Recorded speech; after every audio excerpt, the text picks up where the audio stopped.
Mitumba chapchapa mbele iko sawa. Hi everyone, welcome back to our channel, Mitumba Chapchap official channel. My name is Grace Wambere, CEO Mitumba Chapchap. In our today's topic, I would like to cover financial management. This is a question that many have been asking me. Okay, I've started my shop, I have gotten this stock, but how will I manage my finances, like the sales and all that? So I decided to break it down. Mostly it's from what I've been doing, and I hope it will help someone. So in financial management, there's one thing that everybody starts with. It's called the capital. Capital is the money you start with, be it stock, be it if you are taking a shop, you need the rent, you need to set up the shop, you need, let's say for example, the deposits, you have to pay the cargo fees and all that. Now, how do you do that? There's one mistake people keep on doing. You do your calculations, you'll go along Y Avenue and you find there's a shop going at 15k, and because you have 45k and the deposit is 1 month deposit, you decide, I will pay the 1 month rent, I will pay the deposit of 1 month, which is 15k, that is already 30k, and then the 15k I can pick a bill of 10k, nibaki na 3k, and now by the end of the month I'll be having money for the next rent. That is wrong. You should always, if you want to open a shop, can you try and calculate the next 6 months you'll be going back to your pocket, because it's not guaranteed that when you start today you'll start selling immediately and you'll be able to sustain your business in the next 3 or 6 months. So if you do your calculations and you see that it cannot sustain you for at least 6 months, just start doing it online. I have come to notice, because most of the times you'll find someone ordered a bill and then they'll come back to me telling me, oh, you know, Grace, I had taken a loan, I've not been able to pay back that loan because they had some limited time. Obviously you are given time, even if it's in a chama, you are told within a month you're supposed to give us back your money or it starts earning interest. So how sure are you that when you pick a bill or when you pick your first stock, you'll be able to pay that loan back? Is it because you've seen that someone has posted very nice photos and you've seen them making sales that you believe even you, when you do the same, it will happen, you'll sell as fast as they did? So what do they advise you? Why don't you start small? Why don't you start from where you are? Uzuri, with Mitumba, it's the best, it's the one of the businesses you can start with at least even 1k, 2k, you can start with it. So with whatever small you have, go buy something that you can afford with whatever you have, and then you grow pole pole until you get to that time of get, because once you start with loans, your problems will never end. I don't know what happens when you pick loan, it becomes very difficult to pay. And so if you start your business with a loan and at the beginning of it's your first bill and you're already having problems paying back the money, you become very frustrated. You even become very frustrated to the supplier, because obviously you'll start saying, I sold you a bad bill because it's not moving as fast as you wanted. So please avoid bills, start from where you are. And I can also still insist on this, partnering.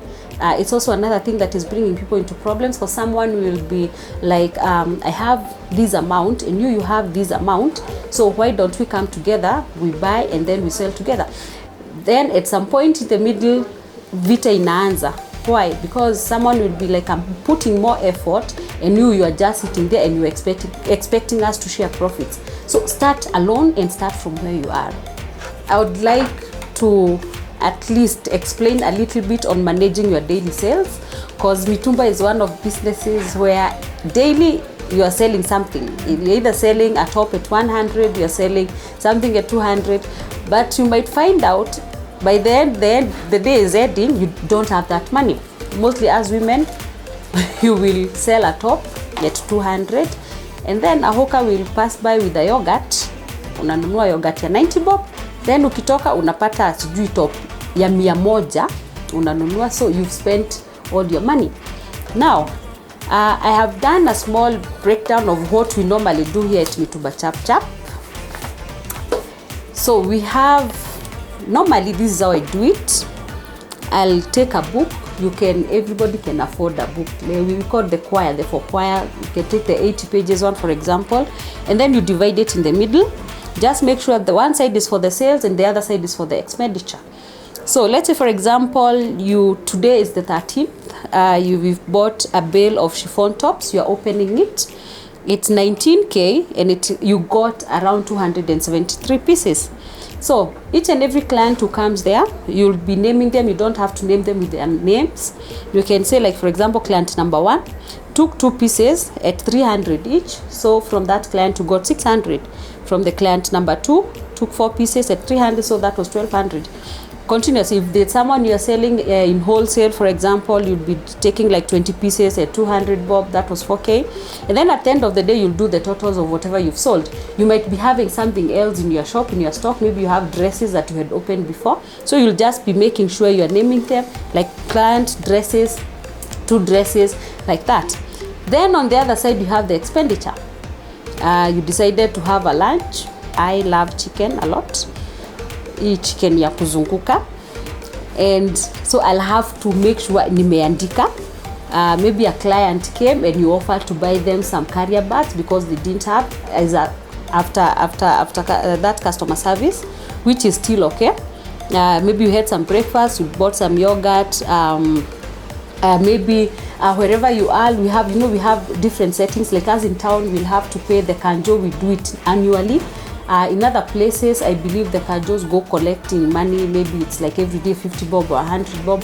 So such expense, as in anything that has come from your pocket going out there, whatever you've bought, even if you bought your kids a sweet or anything, because you spent the money. If you spent the money from your shop, you have to put it down there. Then at the end of the day, you'll just have to do the totals. Then you can balance the both sides. At some point, it helps you a lot, because at the end of the day, you look at it and say, by the way, nimeuza vitu za 10K, lakini nimenunua vitu za 12K. Obviously, hiyo hesabu hai balance. Utaangalia na kweli uone, instead ya kukulanga breakfast huku town, sinakula kwa nyumba na manijibebea. Si afadhali nijibebeange lunch. Utaweza sasa kujimesha wewe mwenyewe, unaona mahali unafanyia makosa.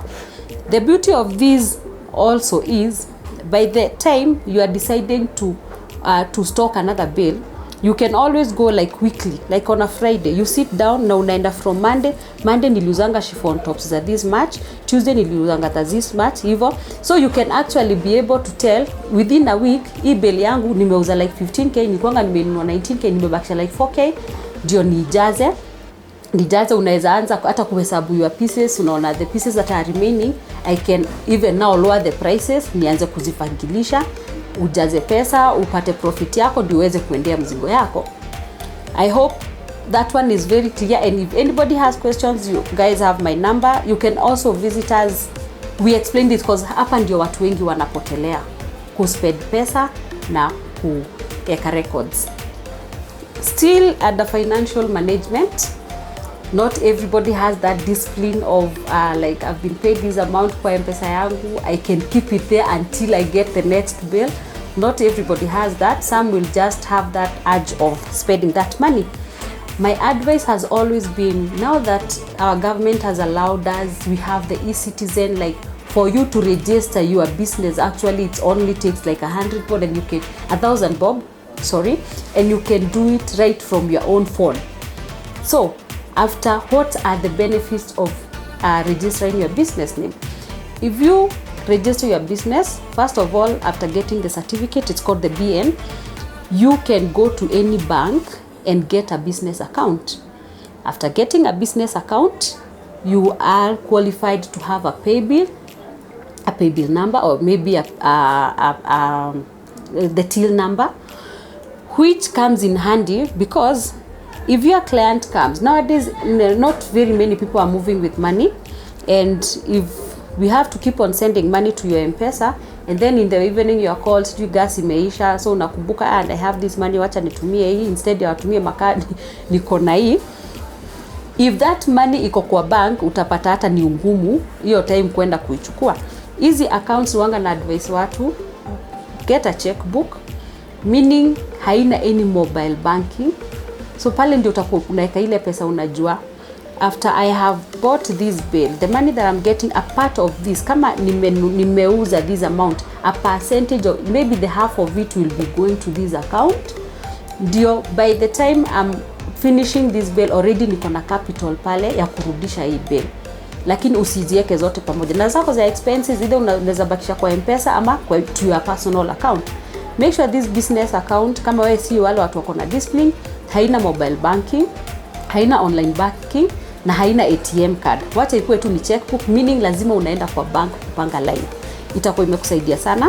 Ndio usifikange place ya kurudisha ya kurudisha stock, ndio unapata hauna pesa yote ilikuishia, na hata ukijaribu kutrace hiyo pesa haionekani. And now you see from what I've shown you previously how to record your daily sales. From there it will be very simple for you kujua hata kama nimelipa hii pesa cash nitaideposit kwa hii account.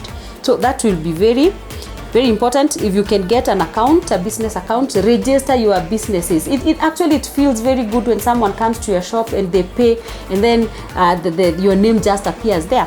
Another advice I never forget, don't choose those ridiculous names that is bootylicious what.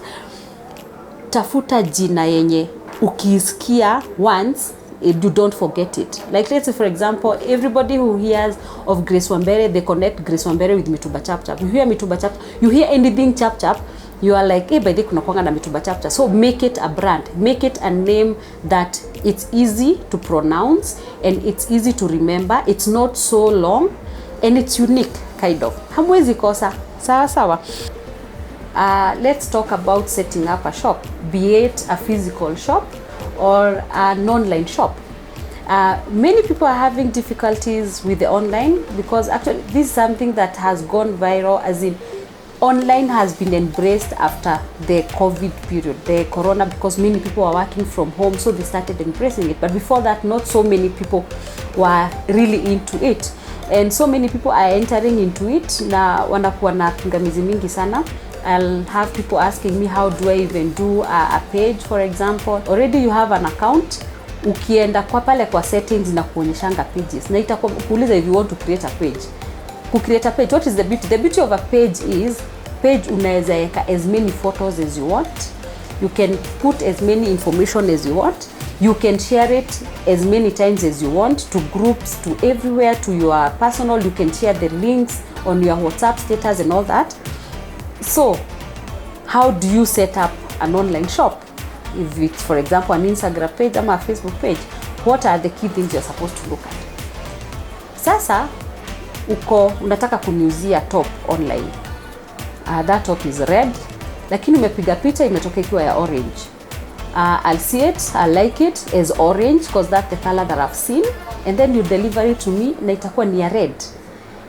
How do you expect me to feel as a client? Obviously tutakuwa na shida because mimi nilikuwa natafuta orange lakini nimekuja red. So what am I trying to say here? You're supposed to invest in a good camera. Nowadays you are having very good camera phones all over. You can go ask any dealers au wanauzanga masimu, the agents, na kuna simu ziko na, yani simu zimetengenezwa tu ni za kamera. Ati ukipiga hiyo picha inatokea tu mahali iko with the lighting and with the correct lighting. So presentation, hiyo top umeipiga ikiwa imevaliwa ama imeshikiliwa na hanga. Unajua kuna venye naonyeshanga watu nguo kama umeishika hivi, obviously sita like cause sioni venye inaweza ni shape. Ikivalishwa dami kuna venye naiangalia naona by the way inaenda na complexion yangu, inaenda pengine na waist yangu. Mimi niko na kapoti, so hiyo siwezi taka, naona inataka mtu akona katibu kadogo, you get. So the presentation, that is the key. Ati mimi unajaribu kuimagine siko hapo kupima hiyo nguo, niko kwa simu naiangalia. So I must look at it, I like it, and I imagine myself inside it ndio ninunue. Don't go downloading photos ati ndio uimpress watu, but it's not what you have in the ground. Usifanye hivyo. Do your real photos, but work on the display. The best thing you can do, dummies, the mannequins. If not that, if you have the guts, ama unaweza pata mtu anaweza kukumodelia anava, even better. Lakini usipige picha mtu amevaa then unakata kichwa. Ati umepiga full then lakini umeondoa kichwa, ati hataki kuonekana uso. Kama hataki kuonekana uso basi tumia tu dummy. because sio dami zote zinakuanga na vichwa. Why I'm saying this? Because let's say for example I'm a light skin person, and kuna zile nguo pengine huyo mtu ameivaa na ni light skin, nitaiangalia na niseme huyu complexion yake ni kama yangu, nguo naitaka, na nitachukua screenshot na nikupigie picha. Haya, what else? You come and post on your page, then unagojea miraculously watu watakuja kujibu maswali hapo. Umekuja umepost, I'm selling this dress at 200, that's it, na umetoka online mpaka next week. There are people there asking, where are you located, what is the telephone number, how can we reach you? It's very simple. Once you're doing such a post, just do it completely. I always say, do the description of the product, give the prices, give the sizes, give your location. If you don't have a location, just state there that we do deliveries countrywide at a fee or maybe free of charge, and the prices and the sizes, and everything. So by the time that person is coming there, because most of us, what we normally do, I'm one of them, if you look at my gallery, most of the screenshots are things that I see and I admire them, but I'm like, when I get that money I will buy it. So we take screenshots. So once I'm taking that screenshot, it has got all the information. I'll not have to go back to the page. I'll just go to my screenshots, I scroll and get all the information that I need. I call and I get the product. So I hope, please, when it comes to the online shop, display, make sure it's on top. The information, give all the information that is needed out there, and also don't post once and then post again next week. Be consistent. Okay, we've spoken about the online shops. Now about the physical shop. What are you supposed to do when it comes to displaying?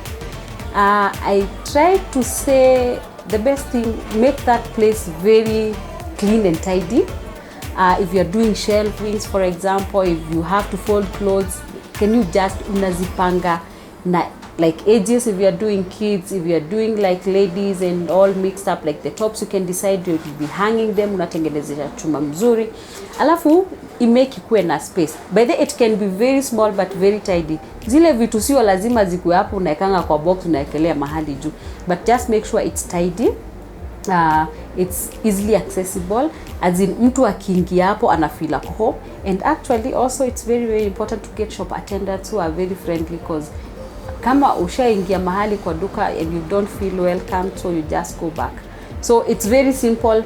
Make it neat, make it well lit, ndio nikikuja natoka na top hapo ya blue, sitafika nje nipate tena kumbe ilikuanga ni ya navy blue, lakini pale light pengine umeweka colors zingine za red, so zina reflect, ama umeweka hizo glow in the dark, ati nikikuja na nikinunua kitu ya green napata huko nje ni ya luminous. So the lighting should be real, ndio ile kitu nimekuja kununua hapo nikitoka ndio napata, ndio hata nikienda nje kwa mwangaza nje ni the same thing. Okay, I hope we are okay with that, and I keep on insisting. I might be leaving so many things, and if you have any questions, we have a commenting section down here. You can write your questions and we'll get back to you. Thank you for watching. Please like, share and subscribe. Mitumba chapchapa mbele iko sawa.